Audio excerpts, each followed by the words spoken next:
નમસ્તે વિદ્યાર્થી મિત્રો, કર્મયોગ પરિવાર વતી ફરી આજના આ ઓનલાઈન ક્લાસીસમાં આપ સૌ વિદ્યાર્થીઓનું હાર્દિક સ્વાગત છે.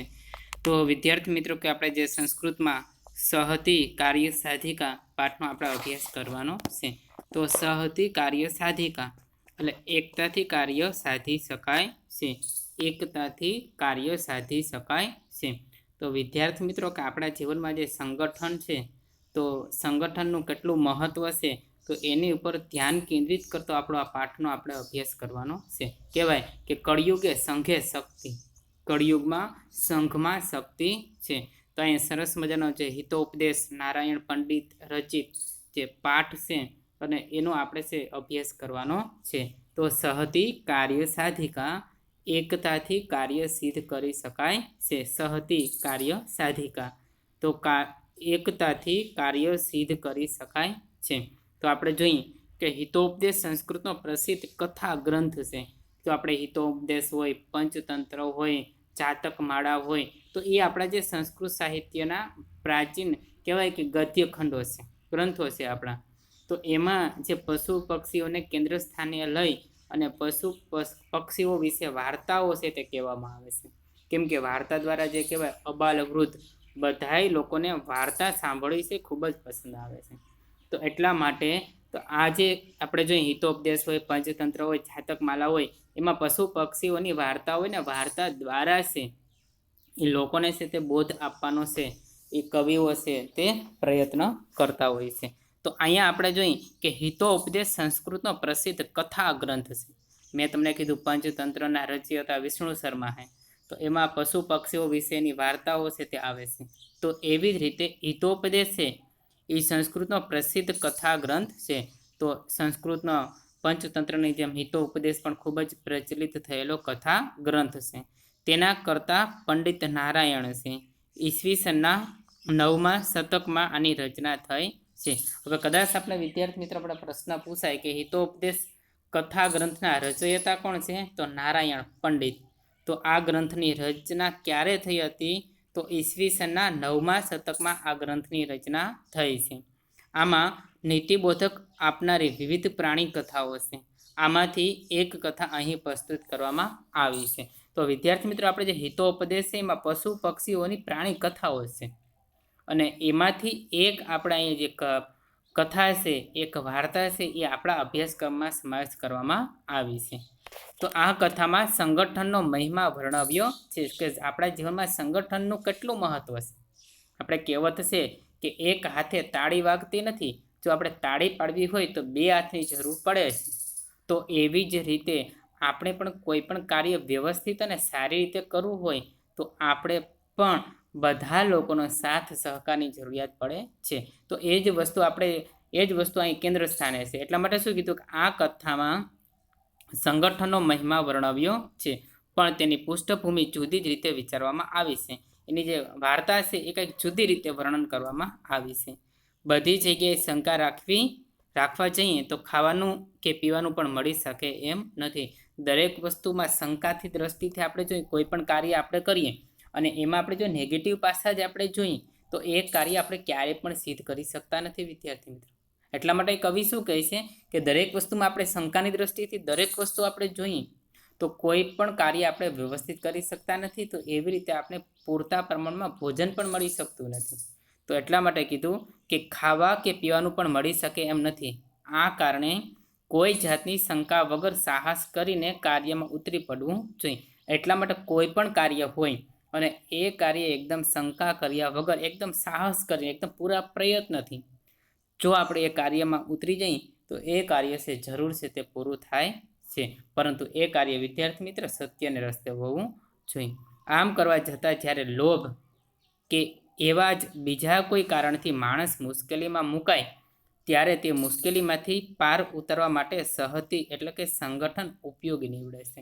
હવે એવી રીતે શું કીધું છે કે આપણે કોઈ પણ કાર્ય કરવા માટે એકદમ એ કાર્યમાં આપણે ઝંપલાવી નાખીએ છીએ અને એ સમય દરમિયાન જો આપણે કોઈ લોભ જાગે અને એ લોભને લીધે છે આપણે ઘણી વખત છે ઘણી બધી મુશ્કેલીમાં મુકાઈ જતા હોઈએ છીએ.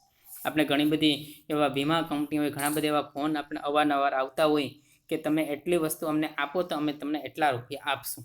તો એ એક લોભ છે અને આવા ક્યારેય લોભામણી જાહેરાતમાં આપણે ક્યારેય પણ ફસાવવું જોઈએ નહીં. તો એવી રીતે અહીંયા કોઈ પણ કાર્ય છે તે કરીએ તો આપણે કાર્ય છે તે કરવું જોઈએ, સાહસથી એ કાર્યમાં આપણે ઉતરી જવું જોઈએ, પરંતુ એ કાર્યની પાછળ આપણો લોભ છે તે છુપાયેલો હોવો જોઈએ નહીં. ને કદાચ જો લોભ આપણે એમાં છુપાયેલો હોય તો ઘણી વખત આપણે મુશ્કેલીમાં મુકાઈ જતા હોઈએ.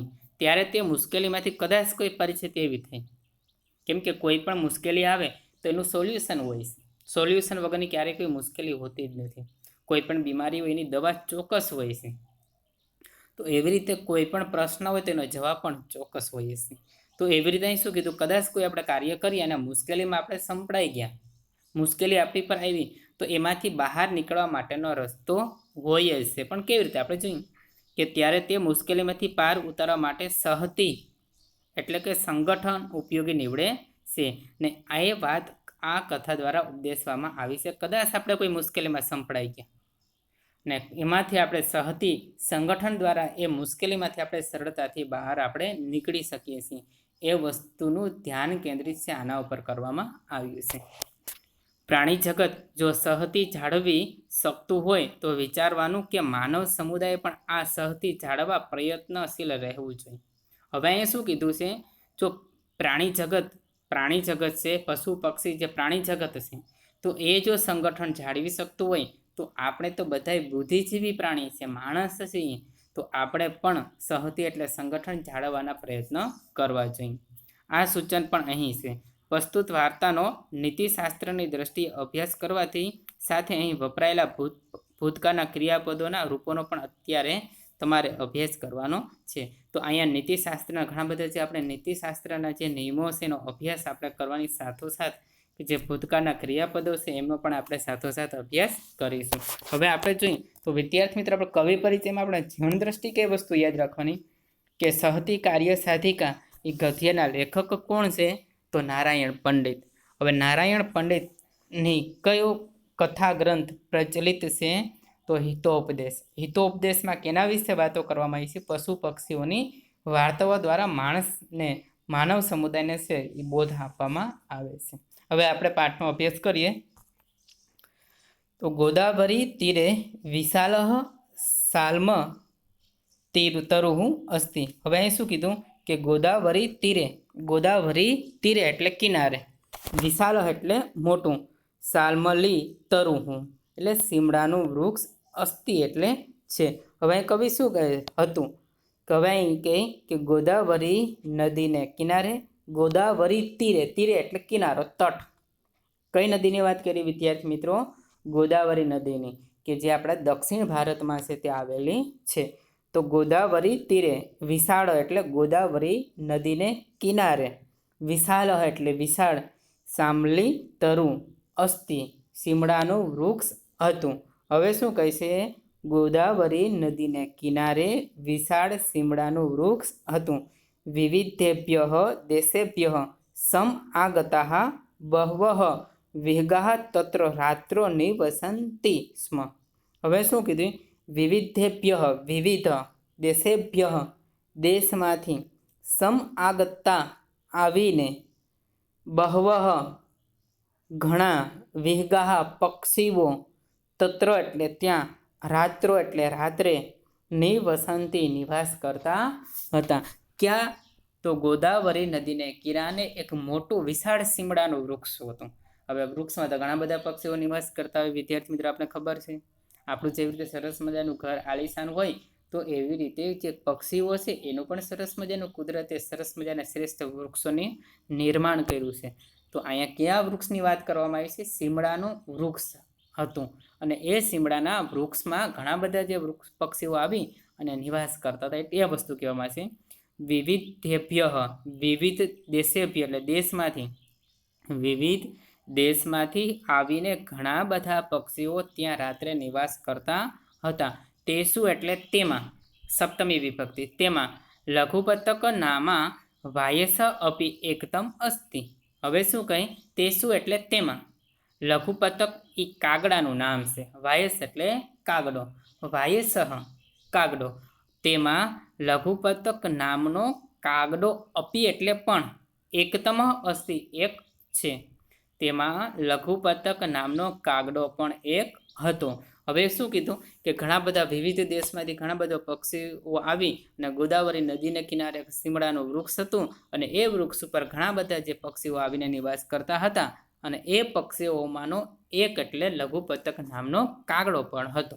એટલા માટે શું કીધું, તેમાં લઘુપતક નામા વાયસ અપી એકતમ અસ્તિ, તેમાં લઘુપતક નામનો કાગડો પણ એક હતો. અથ હવે કદાચિતમ કોઈક વાર પ્રભાતકાલે સવારના સમયે સહ એટલે તે વાયસ એટલે કાગડાએ કૃતાંતમ એટલે યમરાજની જેમ દ્વિતીય એટલે બીજા એવ અટંતમ ફરતા વ્યાધમ પશ્યત શિકારીને જોયો. હવે કોઈક વાર સવારના સમયે તે કાગડાએ યમરાજની જેમ ફરતા શિકારીને જોયો. હવે કાગડો હતો, ક્યાં કાગડાએ? તો લઘુપતક નામનો જે કાગડો હતો તો તેમણે છે યમરાજની જેમ ફરતા એક શિકારીને છે તે જુએ છે. હવે વ્યાધમ પશ્યત, વ્યાઘમ પશ્યત, પશ્યત એટલે જોયો. તેમાં લઘુપતક નામનો એક કાગડો પણ હતો. અથ હવે કદાચિત કોઈક વાર પ્રભાતકાલે સવારના સમયે સહ વાયસઃ તે કાગડાએ યમરાજની જેમ દ્વિતીય એટલે બીજા અટતમ ફરતા વ્યાધમ પશ્યત એ પ્રમાણે. તો હવે કોઈક વાર સવારના સમયે તે કાગડાએ યમરાજની જેમ ફરતા શિકારીને જોયું, અટંતમ ફરતા શિકારીને જોયું. તવ અલોક્ય સહ ચિંત્યત, સહ અચિંત્ય, તવ અવલોક્ય તેમને જોઈને સહ અચિંત્ય તે વિચારે છે. અધઃ પ્રાતઃ એવ અનિષ્ટ દર્શનમ સજાતમ ન જાને તત કિમ અનભિપ્રેતમ દર્શયતિ. હવે શું કહીશે?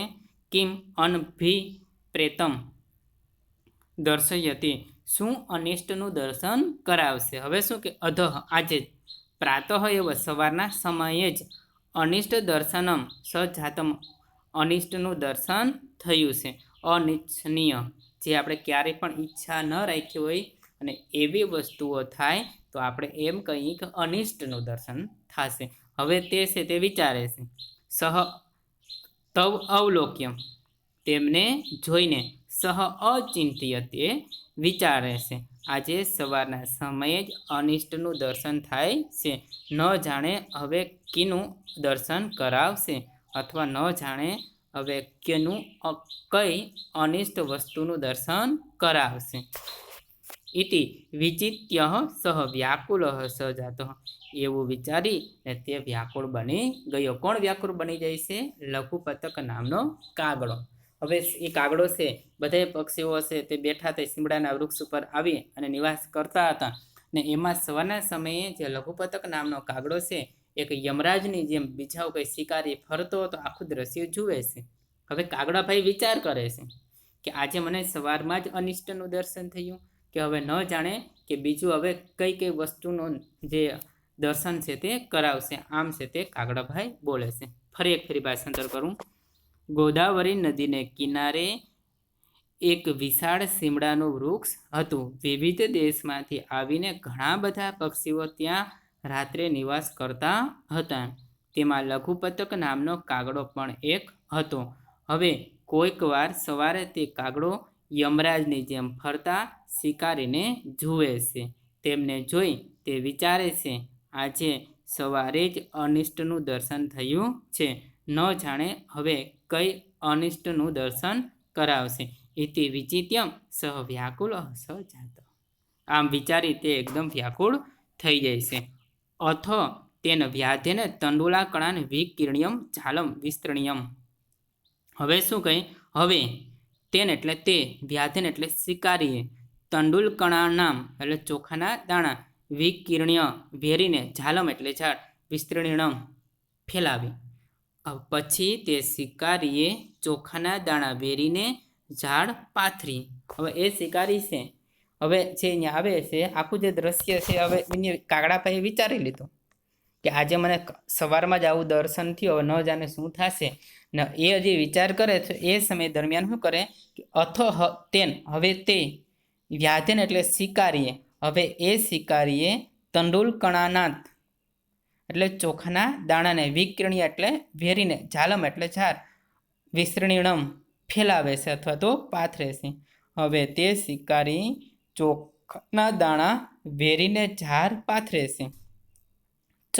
સહ અને તે, સહ તે ને ચ એટલે અને તે વૃક્ષસ્ય પૃષ્ઠભાગે પ્રચ્છન્ન ભૂત્વા અતિષ્ઠત, અને તે વૃક્ષની પાછળના ભાગમાં છુપાઈને ઊભો રહે છે. હવે શું કીધું? હવે એ શિકારી છે તે આવે છે, ચોખાના દાણા પાથરે છે અને એમની ઉપર ઝાર ફેરવે છે, અને ત્યાર પછી સહ અને તે વૃક્ષસ્ય ષષ્ઠી વિભક્તિ એકવચન રૂપ છે, વૃક્ષની પૃષ્ઠભાગે પાછળના ભાગે પ્રચ્છન્ન છુપાઈને ભૂતવા અતિષ્ઠ છુપાઈને ઊભો રહે છે, અને તે વૃક્ષના પાછળના ભાગમાં છુપાઈને ઊભો રહે છે. તસ્મિન એવ કાલે, તસ્મિન એવ તેજ, તસ્મિન વત્તા એવ સંધિ છૂટી પડે છે, તેજ કાલે એટલે સમયે, ચિત્રગ્રીવ નામા કપોતરાજ પરિવારેણ સહ ગગને વ્યસર્પત. તસ્મિન એવ કાલે તે જ સમયે ચિત્રગ્રીવ નામનો કબૂતરોનો રાજા પરિવારેણ પરિવારની સહ એટલે સાથે ગગન વ્યસર્પ ગગન એટલે આકાશમાં જતો હતો. હવે આકાશમાં જતો હતો. હવે શું કહે છે કે તસ્મિન એવ કાલે તે જ સમયે ચિત્રગ્રીવ નામનો કબૂતરોનો રાજા, ચિત્રગ્રીવ નામનો કબૂતરોનો રાજા છે. ચિત્રગ્રીવ નામનો કપોત એટલે કબૂતર છે, અને આ કબૂતર કેવું છે? બધાય કબૂતરોનો રાજા છે. તસ્મિન એવ કાલે, હવે એ જે શિકારી છે એ ઝાર પાથરે છે અને છુપાઈને ઊભો રહે છે, અને એ જ સમયે ચિત્રગ્રીવ નામનો કબૂતરોનો રાજા પોતાના પરિવારની સાથે જતો હતો. ભૂમો વિકીર્ણાન તંડુલાન કર્ણામ દ્રષ્ટવા કપોતા લુબ્ધા અભવત. હવે જે ચિત્રગ્રીવ નામનો કબૂતરોનો જે રાજા છે પોતાના પરિવારની સાથે આકાશમાં જતો હતો, અને એ સમયે ભૂમો એટલે જમીન પર, વિકીર્ણાન એટલે ભેરાયેલા, તંડુલ કણાન ચોખાના દાણાને, દ્રષ્ટવા જોઈને, કપોતા એટલે કબૂતરો, લુબ્ધવા અભવત લોભી થયા. ચિત્રગ્રીવ વિદ્યાર્થી મિત્રો લોભી નથી થયો, એને લાલચ કોઈ નથી આવી, પણ એમની સાથોસાથ બીજા એના પરિવારના જે હતા, બીજા ઘણા બધા જે કબૂતરો હતા એ બધાને છે તે લોભ જાગે છે. હવે આકાશમાં જતા હતા કે જમીન પર વેરાયેલા ચોખાના દાણાને જોઈને કબૂતરોમાં લોભ જાગ્યો. તતઃ સહ કપોતરાજ તંડુલ કણામ લુબ્ધાન કપોતાન અકથયત. પછી તતઃ પછી, સહ એટલે તેણે, કપોતરાજ એટલે કબૂતરોના રાજાએ, તંડુલ કણામ લુબ્ધાન ચોખાના દાણાથી લોભાયેલા કબૂતરોને કહ્યું. પછી તે કબૂતરોના રાજાએ ચોખાના દાણાથી લોભાયેલા કબૂતરોને કહ્યું, અત્ર અતઃ કુત્ર નિર્જન વને ચોખાન તંડુલ કણાનામ સંભવત. આ નિર્જન વનમાં ચોખાના દાણાની સંભવિતતા કેટલી? પ્રશ્ન કરે. કુત્ર કેમ? અત્ર એટલે અહીં, નિર્જન એટલે માણસ વગરનું, જંગલમાં, તંડુલ કણા વને એટલે જંગલમાં સપ્તમી વિભક્તિ, ચોખાન કણા નામ ચોખાના દાણાની સંભાવના કેટલી? હવે આપણે કોઈ પણ જંગલમાં જતા હોય અને એ સમય દરમિયાન આપણે એવી વસ્તુ ચોખાના દાણાને સરસ મજાના રોટલો અને શાક ને રોટલીની થાળી તૈયાર હોય એટલે આપણે શંકા જ આવી જોઈએ, ડાયરેક્ટ આપણે જમવા નથી ઉતરી જતા, કેમ કે આ નિર્જન વન છે, માણસ કોઈ દેખાતું નથી, અને એ સમય દરમિયાન આવું ભોજન હોય તો આપણે થોડીક મગજમાં શંકા જ આવી જોઈએ. તો એવી રીતે કબૂતરોના રાજાને આ શંકા જાય છે. આ નિર્જન વનમાં ચોખાના દાણાની સંભવિતતા કેટલી? તત રૂપ્યતામ તાવત, તેમના વિશે વિચારો. ભદ્રમ ઇદમ ભદ્રમ ન પશ્યાંતિ, ઇદમ એટલે આમાં, ભદ્રમ એટલે કલ્યાણ, ન પશ્યામી જોતો નથી, અહમ ઇદમ ભદ્રમ ન પશ્યામી હું આમાં કલ્યાણ જોતો નથી. અનેન તંડુલ કણાન લોભેન અસ્માકમ મહદમ અનિષ્ટમ ભવિતુમ અહર્તિ. આપણા અનેન એટલે અનેક રીતે તંડુલકણાના લોભેન ચોખાના દાણાના લોભથી અસ્માકમ એટલે આપણું મોટું અનિષ્ટ પણ ભવિતુમ અહર્તિ થઈ શકે છે. મહદનમ અનિષ્ટમ ભવિતુમ અહર્તિ મોટું અનિષ્ટ થઈ શકે છે. હવે શું કહે કે હું આમાં કલ્યાણ જોતો નથી. આમ ચોખાના દાણાના લોભથી આપણું મોટું અનિષ્ટ પણ થઈ શકે છે. અતઃ સર્વથા અવિચારિતમ કર્મ ન કર્તવ્યમ. આથી બધાએ વિચાર્યા વગર કાર્ય કરવું જોઈએ નહીં. તો ફરી વિદ્યાર્થી મિત્રો આ ફકરાનું ભાષાંતર કહું છું, ધ્યાન રાખજો. હવે તે શિકારીએ ચોખાના દાણા વેરીને ઝાડને પાથરી અને તે વૃક્ષના પાછળના ભાગમાં છુપાઈ ગયો. તે જ સમયે ચિત્રગ્રીવ નામનો કબૂતરોનો રાજા પરિવારની સાથે ગગનમાં એટલે આકાશમાં જતો હતો. જમીન પર વેરાયેલા ચોખાના દાણાને જોઈને કબૂતરોમાં લોભ જાગ્યો. પછી તે કબૂતરોના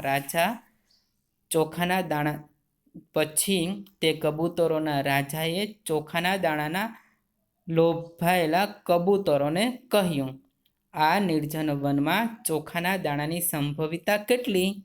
તેના વિશે વિચારો. હું આમાં કલ્યાણ જોતો નથી. આથી ચોખાના દાણાના લોભથી આપણું મોટું અનિષ્ટ પણ થઈ શકે છે. આથી બધાએ વિચાર્યા વગર કાર્ય કરવું જોઈએ નહીં. અતઃ અને કહેવાયું છે. સુઝીણમ અન્નમ. સુઝીણમ અન્નમ એટલે સારી રીતે પચે તેવું અનાજ. સુઝીણમ અન્નમ એટલે સુ એટલે સારી રીતે, જીર્ણમ એટલે પચે એવું, અન્નમ એટલે અનાજ, સારી રીતે પચે તેવું અનાજ. સુવિક્ષણમ સુતમ. સુ એટલે સારી રીતે, વિક્ષણમ એટલે કુશળ. હવે શું કહે તો સારો કુશળ પુત્ર. સુવિક્ષણ સુત તો કુશળ પુત્ર. સુશાસિત શ્રી. શ્રી એટલે લક્ષ્મી. તો કાબુમાં રખાયેલી સંપત્તિ અથવા સારી રીતે સુશાસિત એટલે સારી રીતે સેવિત, સારી રીતે અથવા કાબુમાં વંશમાં રખાયેલી લક્ષ્મી. સુસેવિત નૃપતિ તો સારી રીતે સેવિત રાજા. સારી રીતે સુસેવિત એટલે સારી રીતે સેવિત રાજા. સુચિંત્ય ચ ઉક્તમ. સુવિચાર્યમ ઉક્તમ તો ચિંતનપૂર્વકની યુક્તિ અને સારી રીતે વિચારીને કરેલું કાર્ય. સુદીર્ઘકાલમ અપી ન યાતિ વિક્રય. લાંબા સમય સુધી વિકાર પામતું નથી. હવે ફરી એક ફરી તમને કહી દઉં છું. તો સુવિક્ષણમ અન્નમ સારી રીતે પચેલું અનાજ, સારી રીતે પચે તેવું અનાજ. સુવિક્ષણ સુત કુશળ પુત્ર. સુત એટલે પુત્ર. વિચક્ષણ સારી રીતે તો હોશિયાર પુત્ર અથવા કુશળ પુત્ર. સુશાસિત શ્રી સારી રીતે રક્ષાયેલી લક્ષ્મી. સુસેવિત નૃપતિ સારી રીતે સેવિત રાજા. સુચિંત્યત ચ ઉક્તમ ચિંતનપૂર્વકની યુક્તિ. સુવિચાર્ય યત કૃતમ સારી રીતે વિચારીને કરેલું કાર્ય. સુદીર્ઘકાલમ અપી ન યાતિ વિક્રિયા લાંબા સમયે પણ વિકાર પામતું નથી અથવા નાશ પામતું નથી. સારી રીતે પચે તેવું અનાજ, કુશળ પુત્ર, સારી રીતે રક્ષાયેલી લક્ષ્મી, સારી રીતે સેવિત કરેલા રાજા, ચિંતનપૂર્વકની યુક્તિ, વિચારીને કરેલું કાર્ય લાંબા સમય સુધી વિનાશ પામતું નથી. તો વિદ્યાર્થી મિત્રો આપણે સારું એવું આપણે શરીર સારી રીતે પચાવી શકે તો એવું અનાજ છે એ આપણો વિનાશ કરતું નથી. ત્યાર પછી કુશળ પુત્ર હોય, હોશિયાર પુત્ર હોય તો એ પણ લાંબા સમય ગમે એવી પરિસ્થિતિ હોય તો એના સામે ટકી લેવા માટે સક્ષમ હોય છે. ત્યાર પછી આપણે સારી રીતે લક્ષ્મીનું રક્ષણ કર્યું હોય, આપણી પાસે લક્ષ્મી હોય તો આપણે સંકટના સમયે છે લાંબા સમયે પણ તે આપણા ઉપયોગી આવે છે. તો બીજું કે આપણે સારી રીતે વિચારીને રાજાને આપણે સેવન કર્યું, રાજાને આપણે વોટ દઈ મતદાન કરીને આપણે એને સિંહાસન ઉપર બેસાડ્યા હોય તો આપણે રાજાની પસંદગી પણ આપણે સારા લોકોની જ કરવી જોઈએ. સુચિંત્ય ચ ઉક્તમ આપણે વિચારીને બોલવું જોઈએ.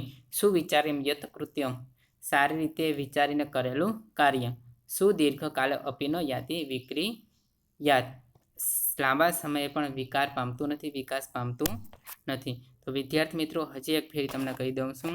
સારી રીતે પચે તેવું અનાજ, હોશિયાર પુત્ર, સારી રીતે રક્ષાયેલી લક્ષ્મી, સારી રીતે સેવિત કરેલા રાજા, ચિંતનપૂર્વકની યુક્તિ અને વિચારીને કરેલું કાર્ય લાંબા સમયે પણ વિકાર પામતું નથી. આવી રીતે છે જે ચિત્રગ્રીવ છે, કબૂતરોનો રાજા, એ પોતાના પરિવારજનો છે એ બધાને સારી રીતે સમજાવવાનો પ્રયત્ન કરે છે. તો એટલું આપણે કર્યું ને આના પછીનો જે પાઠ છે આપણે બીજા વિડીયોમાં આપણે છે તો અભ્યાસ કરશું. ધન્યવાદ. વંદે માતરમ.